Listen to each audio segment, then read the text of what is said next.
यहाँ जाकर के नीतीश कुमार एक ऐसी घोषणा कर सकते हैं, एक बड़ा हम ब्रेक कर रहे हैं खबर। हाँ। लेकिन अमित शाह पूरी स्ट्रेटजी बनाते हैं। हमारे संपादक नमन जी इस बात को कहते भी हैं कि जेपी नड्डा भले ही पार्टी का अध्यक्ष हो, लेकिन करता धरता यही है।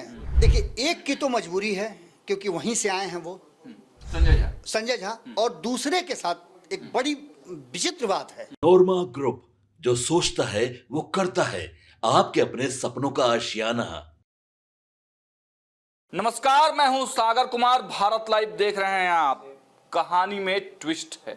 कौन सी कहानी में ट्विस्ट है? देखिए, बिहार में राजनीतिक गलियारों में जो चर्चाएं चल रही हैं अमित शाह को लेकर, मुख्यमंत्री नीतीश कुमार को लेकर, उसी कहानी में क्या कुछ ट्विस्ट है, उसी ट्विस्ट को हम आज आपके सामने लेकर आए हैं। देखिए, लगातार तेजस्वी यादव यात्रा पर निकलने के बाद से घोषणाएं कर रहे हैं।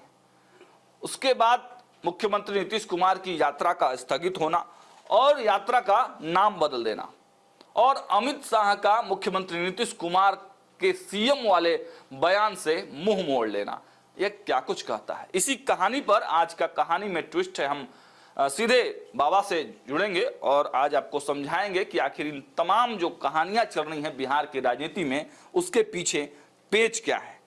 नीतीश ने निकाला तर्कस से तीर, लालू फॉर्मूले से होगा शाह का शिकार। 2015 फिर रिपीट, सीएम तो वही बनेंगे। सीधे बाबा से जुड़ेंगे। बाबा, बहुत बहुत धन्यवाद सागर, बहुत अच्छा इंट्रो आप दे रहे थे। और बिहार की राजनीति को जिस तरह से समझने की ज़रूरत है, उसको समझने के लिए एक बार पंचनामा की तरफ जाना पड़ेगा। अब तो देशनामा भी शुरू हो गया है। जी। तो डॉक्टर साहब के पास जाना। हाँ, निश्चित रूप से, चूंकि वहाँ जो चीट-फाड़ होती है ना, वो खास करके इनके बारे में महारत हासिल है, मास्टरी है। तो निश्चित रूप से जब जब बिहार की चर्चा होगी, जो नीतीश कुमार की चर्चा होगी, उनके कुर्सी की चर्चा होगी, तो आपको एक बार फिर से याद आएगा पंचनामा। क्योंकि पंचनामा में हर चीज़ को बहुत करीने से सजा सजा करके आप तक पहुंचाया जाता है। खैर, हम आगे कहानी में ट्विस्ट क्या है वो बताने के लिए यहाँ आए हैं। तो कहानी में ट्विस्ट ये है कि पिछले 72 घंटों से आपने देखा होगा कि इस देश की राजनीति से बिहार की राजनीति को जोड़ कर देखते हैं आप, तो सीधे महाराष्ट्र और बिहार जुड़ता नजर आ रहा है। जी बिल्कुल। जिसकी बात लगातार हम लोग उसी दिन से कर रहे हैं, जब महाराष्ट्र में सरकार बनने वाली थी, उसी समय से हम लोग करते हैं। परिणाम आया और परिणाम आने के दिन से हम लोगों ने ये शुरुआत कर दिया था कि मामला कुछ अलग हो रहा है।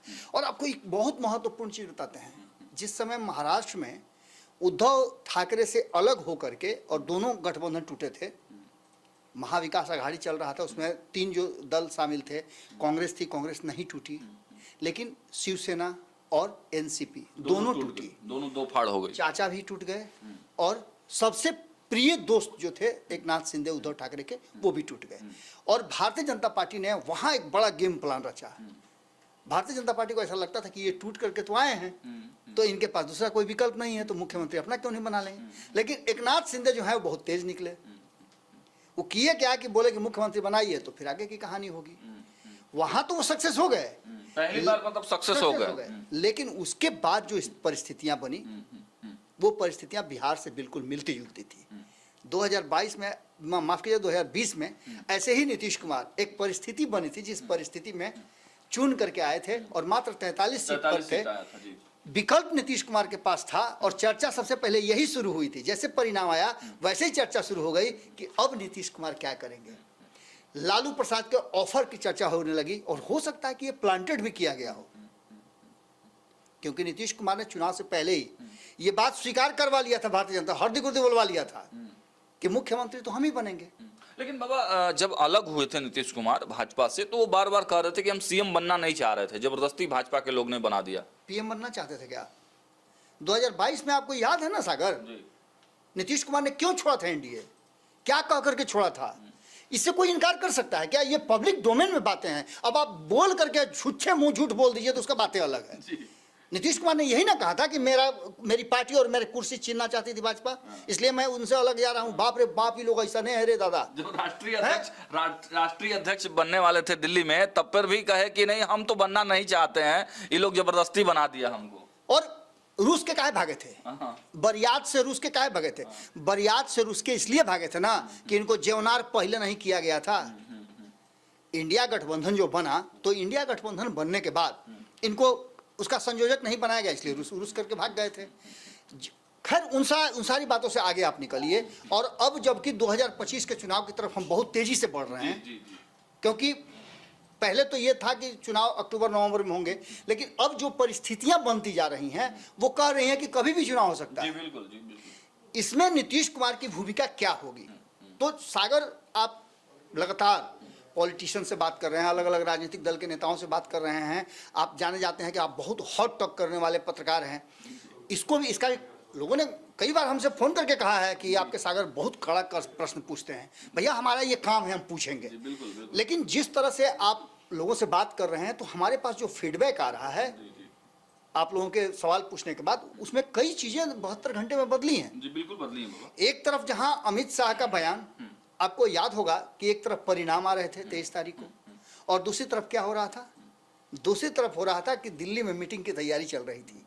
आपको याद है ना कि जब तिरहुत चुनाव चल रहा था, उसके गिनती चल रही थी और दिल्ली में बैठक बुला दी गई थी अचानक से। डिनर पार्टी बुला दी। किसने बुलाया था? संजय झा ने बुलाया झा ने बुलाया था। था। संजय झा के आवास पर कौन आया था? गृह मंत्री आए थे। तो ये सभी चीजें, अब तो उसकी चर्चा भी शुरू हो गई है कि अमित शाह के यहाँ संजय झा आए तो उनके पूरे परिवार से मिले। यानी आप समझिएगा कि व्यक्तिगत रिश्ते बनाए जा रहे हैं। मैंने कई तस्वीरें देखी हैं जिसमें अमित शाह, और मैंने अब तक तस्वीरें नहीं देखी है कि अमित शाह जिस सोफा पे बैठे हैं उस सोफा पे कोई दूसरा भी बैठा है। जी जी। एकमात्र तस्वीर के सिवाय। हाँ, और वो तस्वीर है ललन सिंह की। हाँ। अमित शाह के बगल में ललन सिंह की तस्वीरें कई आई हैं, तो ये कहानी कुछ और कह रही है। नरेंद्र मोदी ने एक बार कहा भी था कि ललन जी थोड़ा इधर आइए। तो ये सारी बातें ये तब कहा था जब ललन जी इधर नहीं उधर थे। इसके बाद सारी परिस्थितियां बदली। नीतीश कुमार को ये एहसास हो गया कि उनकी कुर्सी पर खतरा है, तो उन्होंने एनडीए से अपने आप को स्विच कर लिया। अब नीतीश कुमार को एक बार फिर से ऐसा लगने लगा है, जो अमित शाह ने बयान दिया है, कि ये सब चीजें तो चुनाव के बाद तय होती हैं।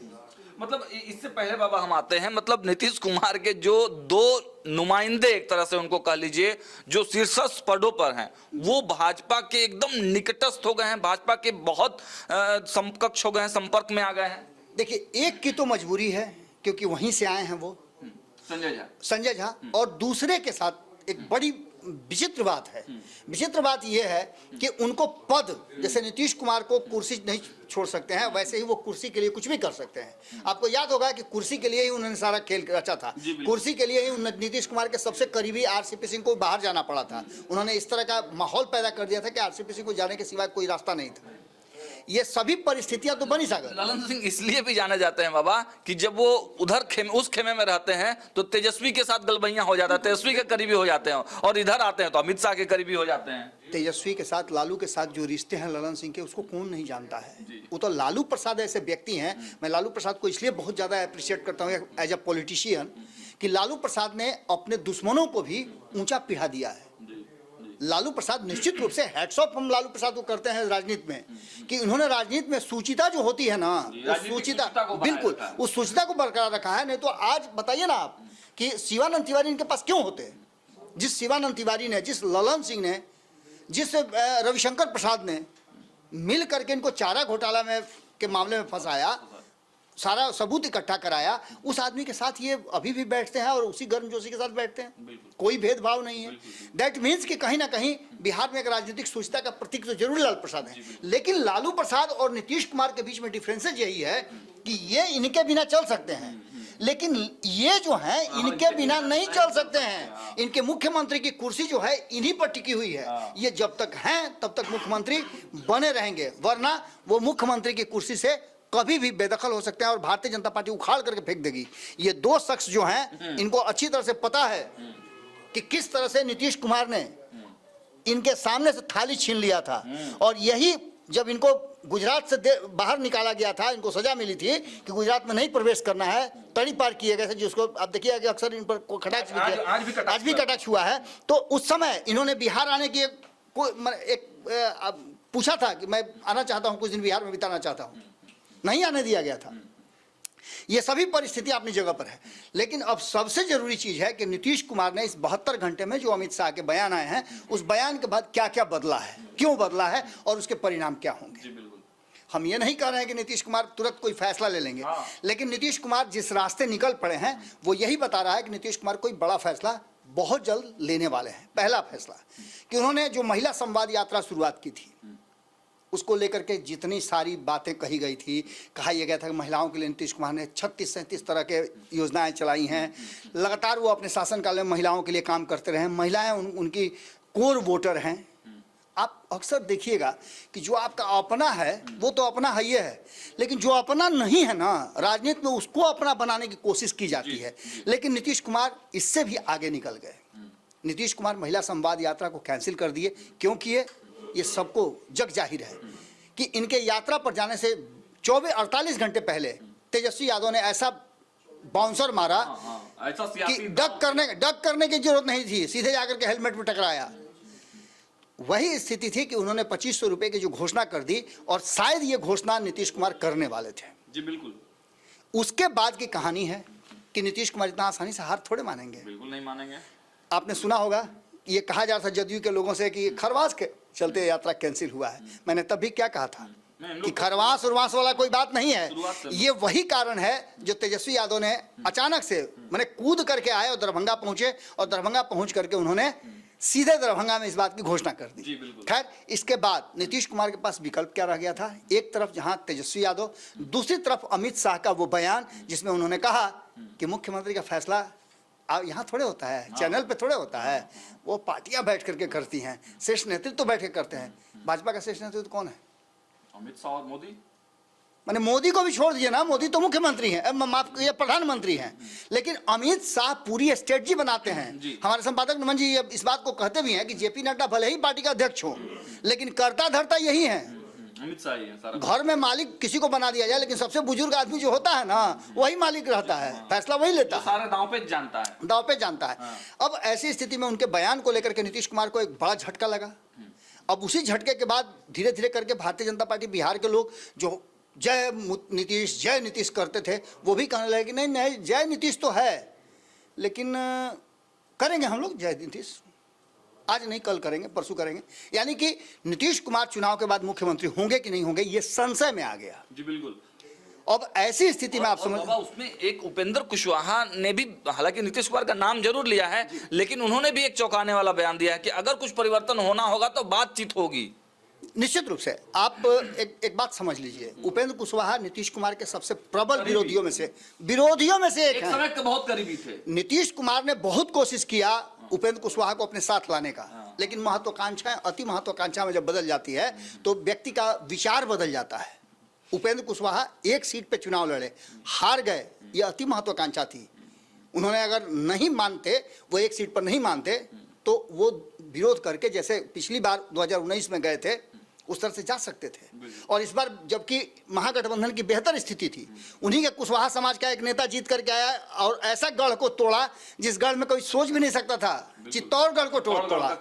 तो ऐसी स्थिति में अब नीतीश कुमार ने क्या किया कि जैसे ही ये पता चला उन्हें, तो उन्होंने अपना पूरा गेम प्लान चेंज कर दिया। महिला संवाद यात्रा पर नहीं जाएंगे, किस यात्रा पर जाएंगे? प्रगति यात्रा पर। किस बात की प्रगति? तो बिहार में हमने प्रगति जो किया है उसकी तुलना होनी चाहिए। उसको तोपने के लिए जो नरेंद्र मोदी ने अब तक किया है, उसको तोपने के लिए और बिहार के लोगों को यह बताने के लिए कि सिर्फ महिला ही नहीं है, वो तो एक छोटा सेक्टर न हो गया था, ब्रॉड हो जाइए। बिहार में सबसे ज्यादा चर्चा किस बात की होती है? किस फैक्ट्री की चर्चा होती है? पलायन फैक्ट्री। पलायन फैक्ट्री की चर्चा होती है कि बिहार में अब तक जितनी भी फैक्ट्रियां लगी हैं उसमें एक ही फैक्ट्री सक्सेस है, वो है पलायन फैक्ट्री। कि बिहार के मजदूर जो हैं पलायन करके जाते हैं, एक से एक स्किल मजदूर हैं वो भी पलायन करके जाते हैं। दूसरी तरफ बिहार में रोजगार नहीं है। नीतीश कुमार ने अपने 10 लाख लोगों को रोजगार की जो बात की थी, और तेजस्वी यादव के आने के बाद ये और ज़्यादा एक्शन में आया। तो इस पर फोकस करना चाहते हैं। यानी कि MOI समीकरण अगर इधर से टूट रहा है इनके तरफ से, तो उस MOI समीकरण का नया फॉर्मूला महिला और युवा, इसको दे करके ये भी दोनों मिलकर के उस वोट बैंक को अपनी तरफ करना चाहते हैं। महिलाएं तो नीतीश कुमार के पास हैं, बचा कौन? युवा, यानी रोजगार।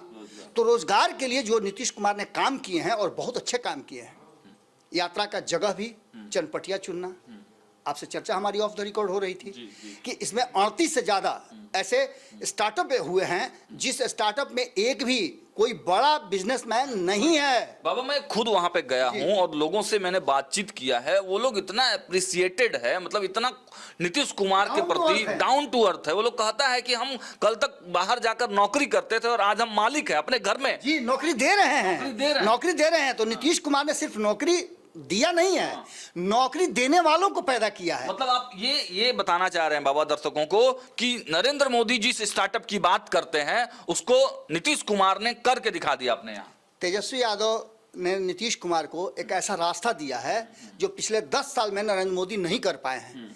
नरेंद्र मोदी 2014 में आए थे तो क्या वादा करके आए थे? नरेंद्र मोदी ने वादा किया था कि वो 2 करोड़ युवाओं को प्रति वर्ष नौकरी और रोजगार देंगे। कितना सक्सेस हुआ? पूरी तरह से फेलस्वी है। भले फेलस्वी इनको कहता हो लोग, लेकिन फेलस्वी नरेंद्र मोदी हैं।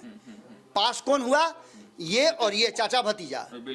और निश्चित रूप से इन लोगों ने अगर 5 लाख से ऊपर नौकरियां दी हैं, सरकारी नौकरियां, तो निश्चित रूप से ये अप्रिसिएबल है, और वो भी मात्र 2 साल में। और बाबा चर्चा भी होने लगी, रोजगार की चर्चा होने लगी, ये सबसे बड़ी बात। इसके बाद सबसे बड़ी बात है कि इस बार नीतीश कुमार ने जो उद्योग विभाग दिया है, एक ऐसे सबल और पुष्ट व्यक्ति को दिया है जो हर तरह से मल्टीलिंगुअल है, पढ़ा लिखा है, वो चीजों को समझता है, उसने राजनीति अपने जीवन में देखी है, बचपन से वो राजनीति देखते आ रहे हैं, उनके पिता मुख्यमंत्री रहे हैं बिहार के, वो हर चीजों को जानते हैं, और ऐसे समय में मुख्यमंत्री रहे हैं जब बिहार एकदम मतलब समझिए कि स्टार्ट कर रहा था, सबसे कठिन परिस्थिति से बिहार गुजर रहा था, तब मुख्यमंत्री बने थे उनके पिता जगन्नाथ मिश्रा।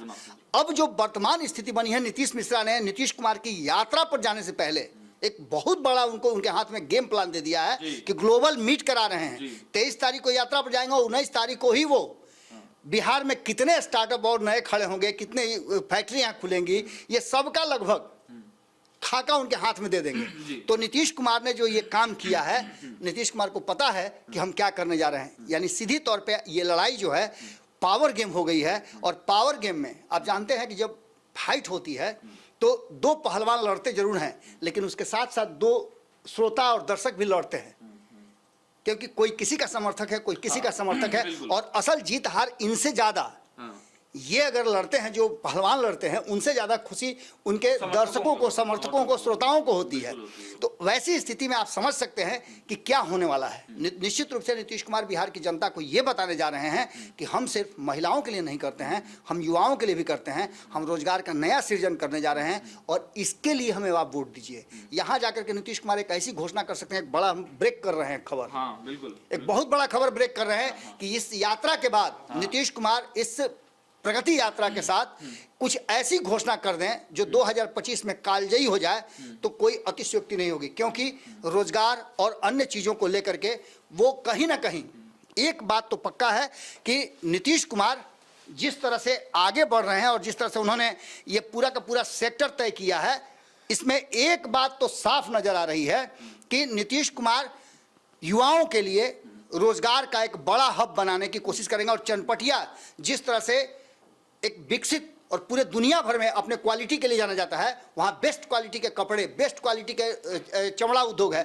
बेस्ट क्वालिटी के वहाँ कास्ट उद्योग है। ये सभी चीज़ें कहीं ना कहीं इस बात की तरफ इशारा कर रही है कि सिर्फ चनपटिया ही नहीं, बिहार के अलग अलग सेक्टर में भी इस तरह के स्टार्टअप बनाए जाएंगे, और इसके लिए नीतीश कुमार एक बड़ी घोषणा कर सकते हैं। यहाँ की जो स्थिति है, मैंने इस पर एक बड़ा लेख भी लिखा है अपने अखबार में, संपूर्ण भारत में, जिसमें हमने लिखा है कि नीतीश कुमार और इनके टीम ने, जो उनकी अधिकारियों की टीम है, उसने स्पष्ट कर दिया है कि वहाँ किसी भी स्टार्टअप वाले व्यक्ति को, कंपनी को किसी भी तरह का कोई समस्या नहीं होना चाहिए।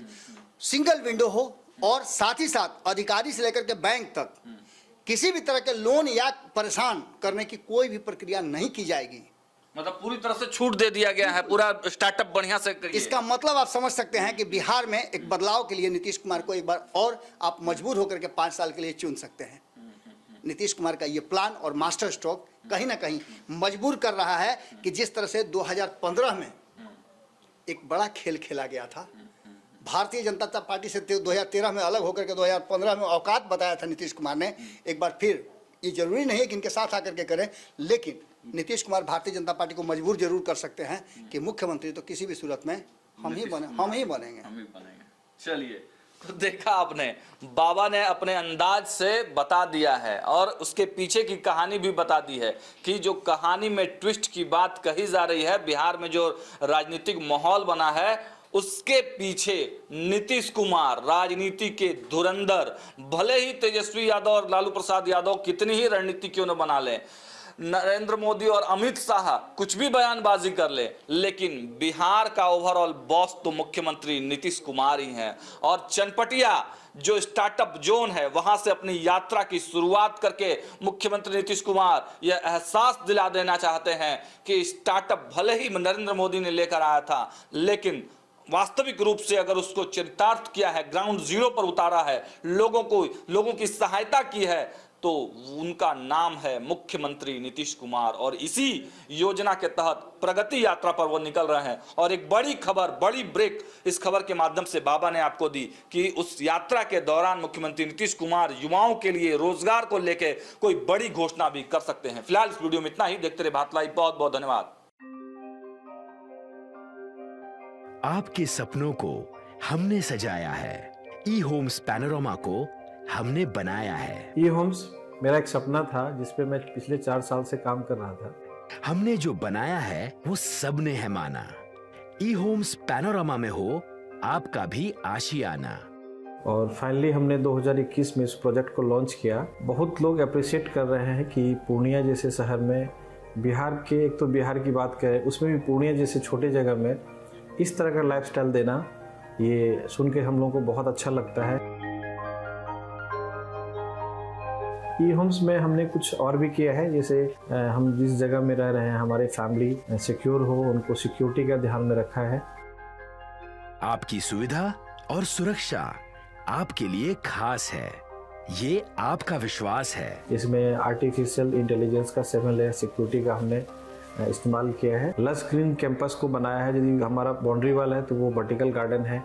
ये जितनी भी फैसिलिटी होता है एक इंटरनेशनल टाउनशिप में ई होम्स है, ये हम लोग विश्वास नहीं कर पा रहे हैं। जो भी हमारे मित्र, दोस्त या जो भी हमारे बाहर के बाहर आते हैं तो हम लोगों को बहुत अच्छा सुनने को मिलता है और बहुत अच्छा क्रेडिट मिल रहा है। वो सारा हमने सिर्फ एक बिल्डिंग नहीं बनाया, हमने एक बहुत अच्छा लाइफस्टाइल दिया ई होम्स में।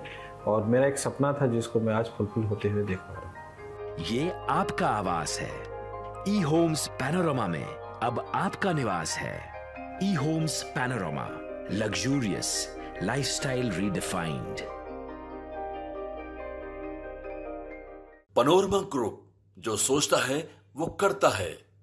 अगर ये वीडियो पसंद आई और वह बिहार के राजनीति और बिहारियत से सरोकार रखेनी तो सब्सक्राइब बटन दबा के चैनल के सब्सक्राइब कर ली।